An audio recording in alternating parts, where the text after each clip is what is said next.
Hey, Orchinistas! Welcome back to my channel. This is Tracy at Forever Orchids. I'm so glad that you stopped by. If you're new here to my channel, welcome. I'm so glad you stopped by. I've got an unboxing to do. Woo! So excited.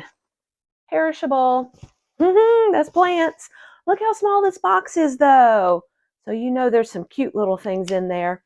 This is from Hausermann's, or I think they're Orchids by Hausermann. I've always just known them as Hausermann's.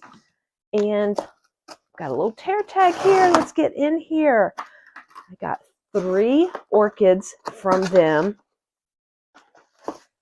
And they're seedlings. I have so many orchids right now that I'm running out of room to put them.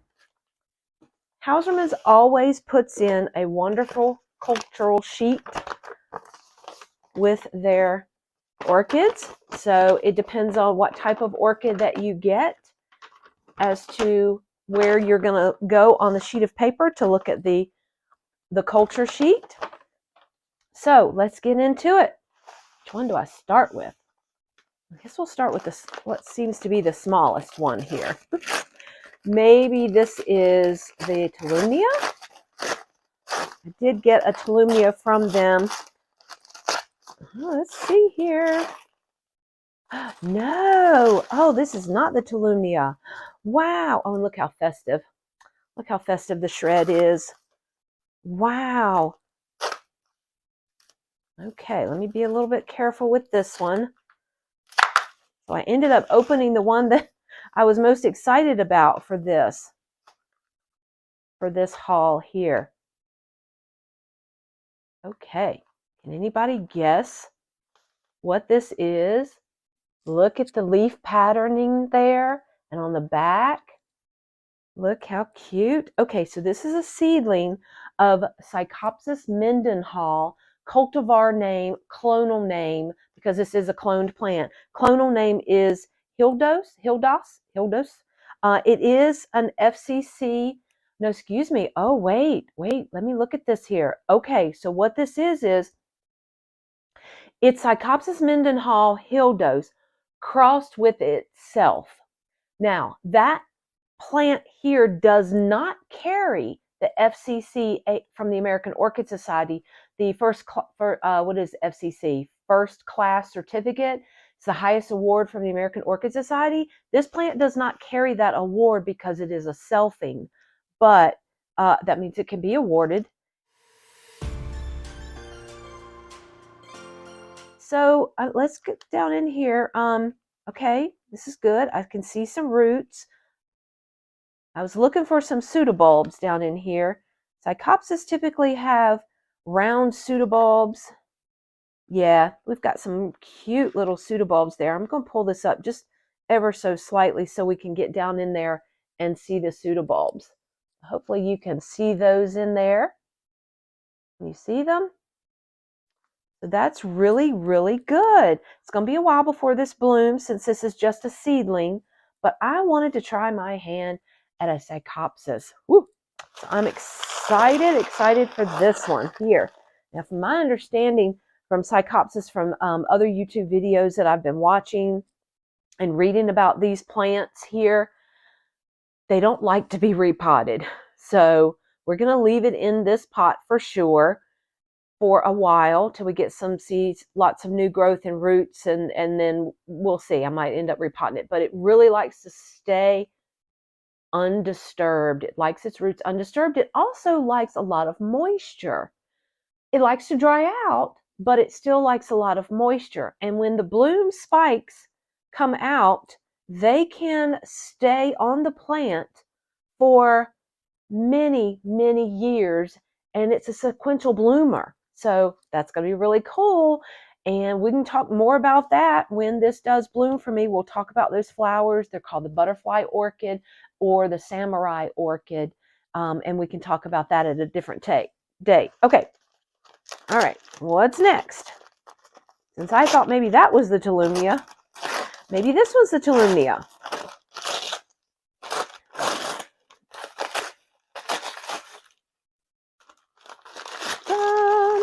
Put it in the frame here. Yes. Here's our Tolumnia. Look at this little shred here. Cute, cute, cute. Instead of paper shred like they've done before, they've got some iridized shred. Okay. Alrighty, this is Tolumnia Jairak Rainbow, and the cultivar name is Strawberry. Yeah. Okay, so we've got it in a basket. Looks really, really good. Now my other Tolumnias, I have taken them out of the baskets and I've put them in sphagnum moss in clay pots, and they've been doing really good. I've got one in bloom right now. I've got a second one that is in spike. And then I have a video where I took the third one that I had and I planted it in some driftwood. So I'll link that video to this orchid haul, and you can go back and look at how I repotted that Tolumnia. So it looks really good, and I'll just take a day where I'll just soak these and get those roots out, put them in sphagnum moss, and we will go from there. And I'll show you a picture also of what this looks like when it blooms. Now with Tolumnias, I'm learning that due to their environment, their growing conditions, their blooms might look slightly different.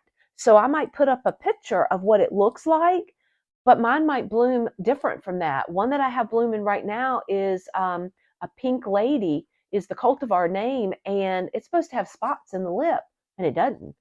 It's got a little pink fringe around the lip, but and it's a first bloom seedling. That could change too, the way it looks.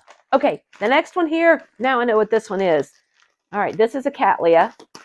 Some people pronounce it Cattleya. Just depends on what time of day it is. If the moon's blue and over a blue ocean, then I might pronounce it differently. Who knows? Who knows? Okay. Love all this festive shred that they're using. That just makes it so much more exciting, like we're opening up a Christmas present, but an early Christmas present. Okay, let's see if I can get this out without pulling too much of the plant. Oh, here we go. Untape this here, and then it'll come off. Or we might need some scissors. Come on. Yay, here we go. Okay. Nice, nice. Look at these. Just going to take some of this dried, mature sheath off of these bulbs here so we can get a better look at it. Looks so good. Okay, this is a, and I'll check to see if the name has changed. With the taxonomists, that they keep changing the names of the genus. But the tag here is listed as Potanera Joy Sokabe, and the cultivar name is Shining. Cultivar name, also, this is a clone, so I could also refer to that as the clonal name, Shining. And the tag's a little faded, so I'm going to put up at the bottom of the screen what this is a cross of. One of the crosses that I can read here is an Elsie Irene Finney, and that's a lovely, lovely, large lavender Cattleya. It's been around for quite a while, and so this is a cross of that plant. And we've got roots, and let's see, I don't see any new growth on here at the moment. This is going to be the newest growth here, the tallest one on this seedling. But this will be a absolutely gorgeous pink, medium shade pink with some purple in the lip, with some yellow in the throat. And I'll put up a picture. It looks like it's a really, really gorgeous, gorgeous flower. So I'm excited about that. So that is the haul that I just got from Hausermann's. This is the one that I am most excited about, is the Psychopsis. I just want to try my hand at that. Some people say they're easy to grow. Come along with the journey and let's figure out. If you have any tips, hey, if you guys have one of these, would you put me some tips in the comment on what I need to do with this? Because it's so small, I'm thinking about starting it maybe under some lights. We might have some room back here on the shelf here. I've got some other places throughout the house that I could sit this. But that's kind of what I was thinking. I actually was thinking about putting it in a window upstairs in my bathroom because I'm getting mixed signals on whether they are light requirements of a Phalaenopsis or can they tolerate a little bit more. I have been thinking about putting it in a tray with some rocks so I could have some added humidity around the plant. Right now, even though I have a humidifier running in my studio here, this is actually my grow space for my orchids as well as my pottery studio. So I've got to keep the clay moist. I have a humidifier going and it still only says it's 40%. And I've got the humidifier like within, 4 to 5 feet, about 4 feet from the humidifier, and it just says 40% humidity. So I'm thinking this little guy here is going to need some more humidity than that. So let me know in the comments what you think. And if you wish, like and subscribe to my videos and to my channel, and come along with me as I journey through my orchid growing. I've been growing orchids for close to 30 years, between 25 and 30 years. So I am kind of got out of it for a little while, still had my orchids that I've had forever, and I got out of it for a while. We moved, I got back in, well, I went to an Orchid Society show, that was my problem, and nobody told me that they had bugs there, and it's called the orchid bug. Yeah, I got it bad. So I've gone from about 20 plants to well over a lot. I haven't counted recently, and I know for sure I'm well over 100 plants now, and a lot of those are seedlings, and that's okay. That's all right. So again, happy orchid growing, guys, and until next time, bye.